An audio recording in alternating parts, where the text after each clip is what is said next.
परिचय। पिताजी, मैं इस दिक्सूचक यंत्र को देख रहा हूं जो कि आपने मुझे जन्मदिन पर दिलवाया था। यह बहुत अच्छा यंत्र है, लेकिन इसमें कुछ हुआ था और मैं समझ नहीं पा रहा हूं कि वो क्यों हुआ। क्या आप मेरी सहायता कर सकते हैं पिताजी? हाँ राजीव, मुझे ठीक ठीक बताओ क्या हुआ था। मैं इस दिक्सूचक यंत्र को अपने मित्र के घर ले गया था। वे अपने घर में विद्युत का कुछ काम करवा रहे थे।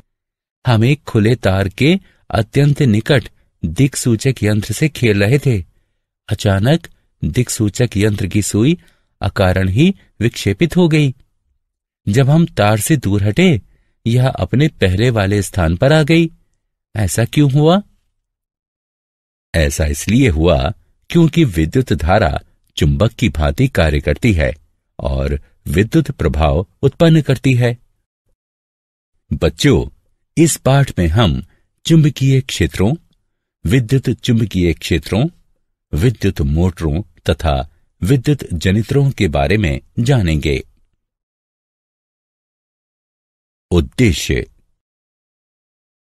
इस पाठ के अंत में आप निम्न करने में सक्षम हो जाएंगे: चुंबकीय क्षेत्रों एवं क्षेत्र रेखाओं को पहचानना, किसी चुंबकीय क्षेत्र में विद्युत धारावाही चालक पर बल का वर्णन करना, विद्युत मोटर की व्याख्या करना, विद्युत चुंबकीय प्रेरण की व्याख्या करना, विद्युत चुंबकीय जनित्र का वर्णन करना, घरेलू विद्युत परिपथ को समझना।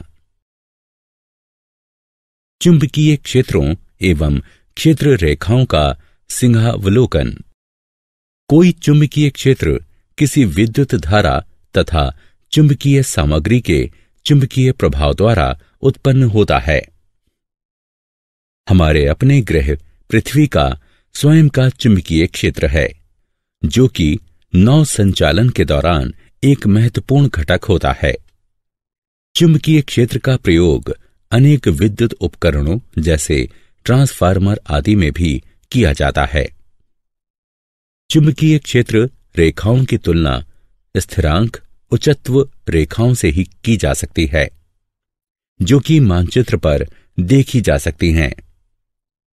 चुंबकीय क्षेत्र रेखाएं चुंबकत्व की साधारण परिकल्पनाओं की सरल व्याख्या करने में सहायक होती हैं।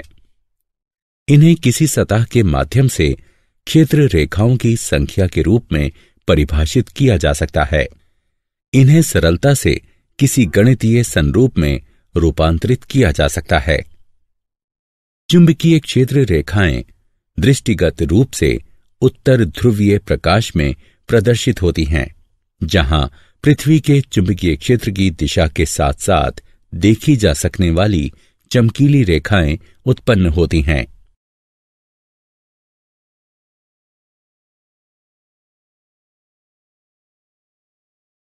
विद्युत धारावाही चालक।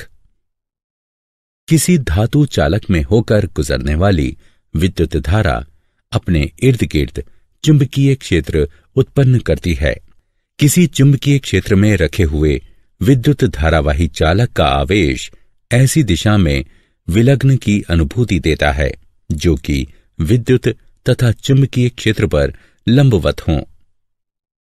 इसके परिणाम स्वरूप एक ऐसी विद्युत संचालन शक्ति उत्पन्न होती है जिसकी दिशा प्रयुक्त चुंबकीय क्षेत्र की समानुपातिक होती है। इस प्रभाव को उल्टा भी किया जा सकता है।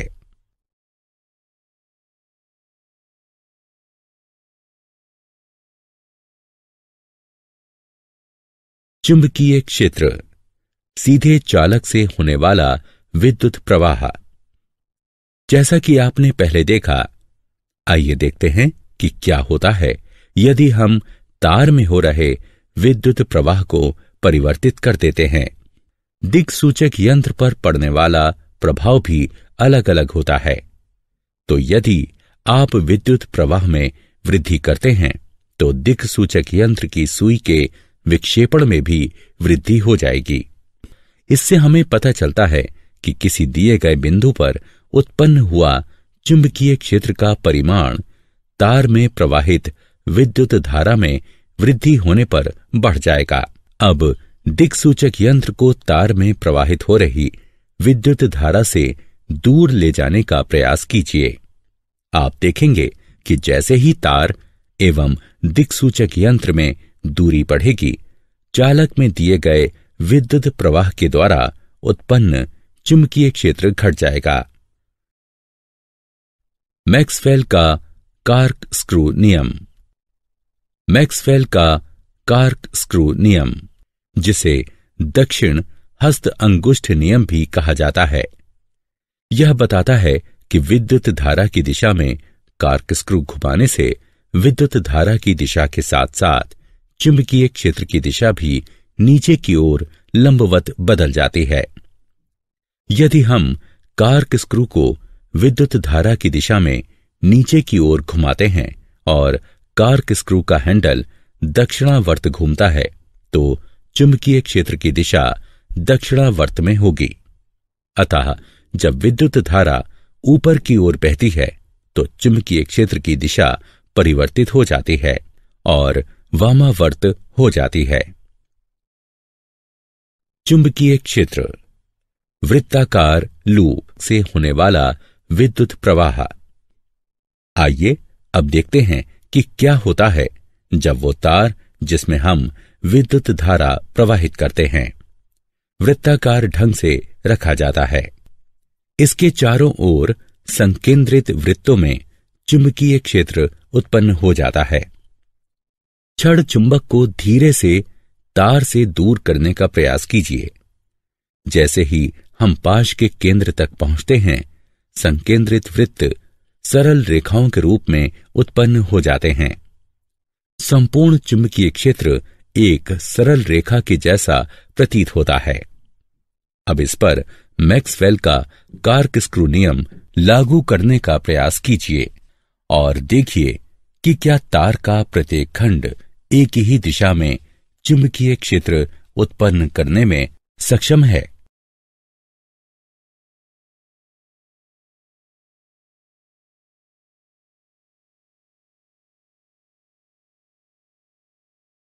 चुंबकीय क्षेत्र, परिनालिका में विद्युत प्रवाह। परिनालिका एक विद्युत धारावाही तार है जो कि एक बेलनाकार आकृति में एक दूसरे से अधिकाधिक सटे हुए घुमावों के साथ लिपटा रहता है। यह छड़ चुंबक के समान होती है। हर परिनालिका में एक उत्तर ध्रुव तथा एक दक्षिण ध्रुव होता है। किसी परिनालिका के भीतर उपस्थित चुंबकीय क्षेत्र रेखाएं सरल रेखाएं होती हैं और ये इंगित करती हैं कि किसी परिनालिका में सभी बिंदुओं पर चुंबकीय क्षेत्र समान होता है। परिनालिका का यह शक्तिशाली चुंबकीय क्षेत्र चुंबकीय सामग्री को आकर्षित करता है। इस प्रकार का चुंबक विद्युत चुंबक कहलाता है। विद्युत धारावाही चालक का बल। हम देख चुके हैं कि किसी चालक से होकर बहने वाली विद्युत धारा चुंबकीय क्षेत्र निर्मित करती है। इस प्रकार निर्मित चुंबकीय क्षेत्र चालक के निकट रखे गए छड़ चुंबक पर बल लगाता है। फ्रांसीसी वैज्ञानिक आंद्रे मैरी एम्पियर ने यह पता लगाया कि छड़ चुंबक भी चालक पर विपरीत एवं समान बल लगाती है। फ्लेमिंग का वाम हस्त नियम। फ्लेमिंग का वाम हस्त नियम 3 दिशाओं का प्रतिनिधित्व करने वाला स्मारक है। आपको अपने बाएं हाथ के अंगूठे, तर्जनी और मध्यमा को फैलाना है। हर उंगली अलग दिशा की ओर संकेत करती है। तर्जनी चुंबकीय क्षेत्र की दिशा में संकेत करती है। मध्यमा विद्युत धारा की दिशा में संकेत करती है। अंगूठा गति की दिशा में संकेत करता है। इसे फ्लेमिंग का वाम हस्त नियम कहते हैं। उदाहरणों में वूफर, सबवूफर, विद्युत प्रवर्तक आदि सम्मिलित हैं।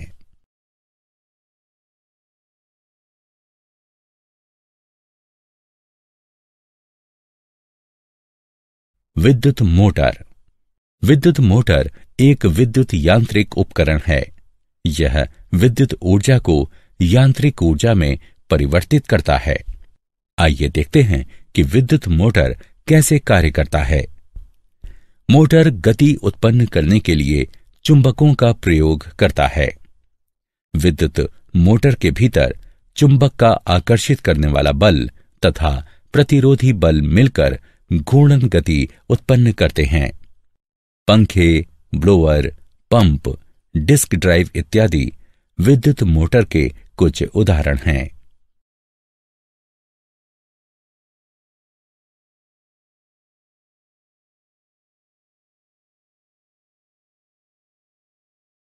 वैद्युत चुंबकीय प्रेरण।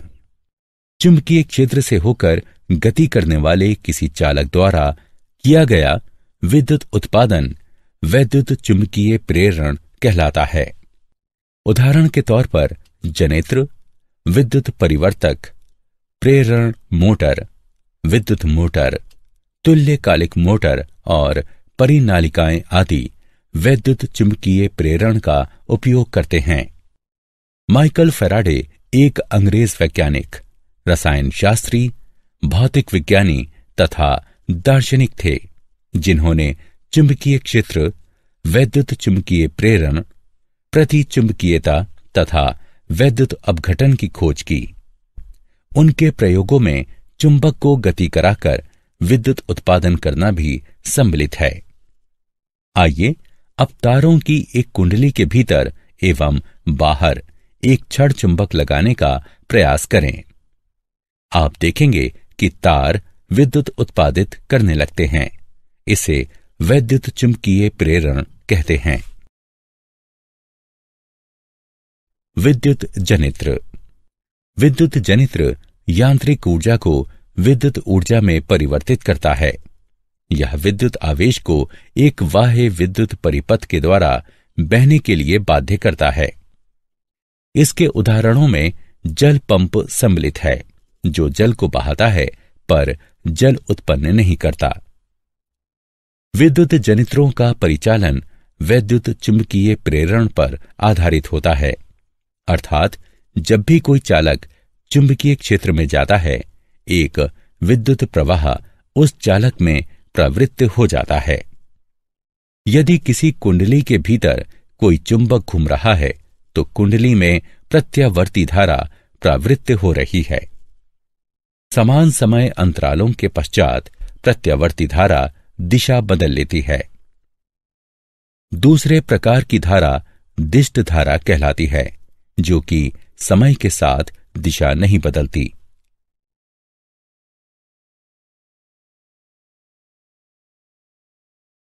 घरेलू विद्युत परिपथ।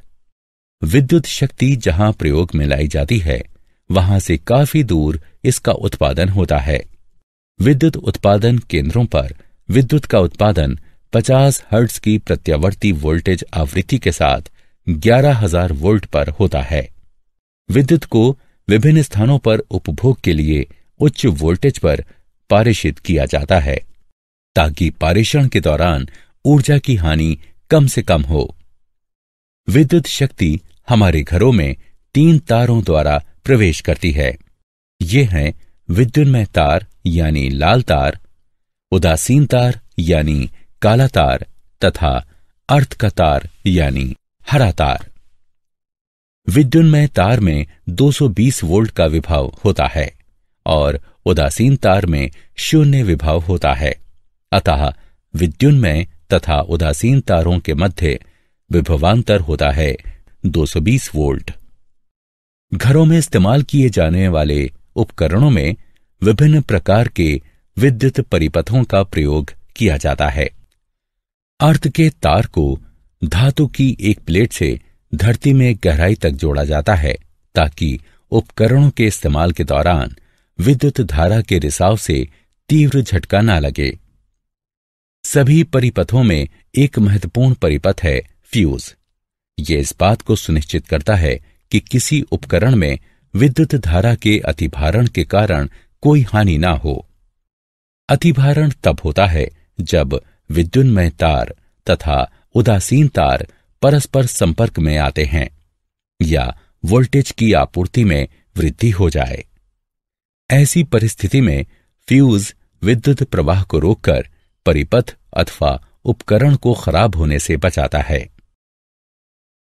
क्या आप जानते हैं, छड़ चुंबक के क्षेत्र के विपरीत धरती का चुंबकीय क्षेत्र समय के साथ परिवर्तित हो जाता है, क्योंकि यह धरती के बाह्य भाग पर ढली हुई लौह मिश्र धातुओं के चालन के कारण बना होता है।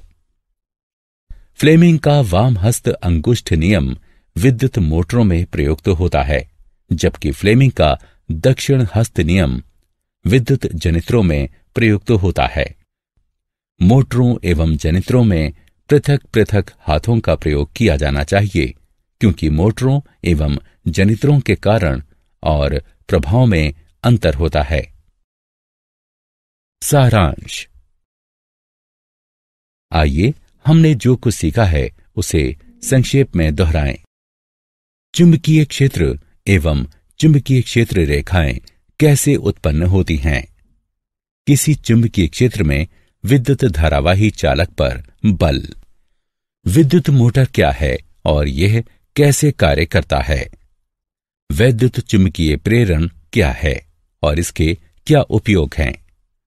वैद्युत चुंबकीय जनित्र है और ये कैसे कार्य करता है? घरेलू विद्युत परिपथों में तारों एवं फ्यूज का उपयोग।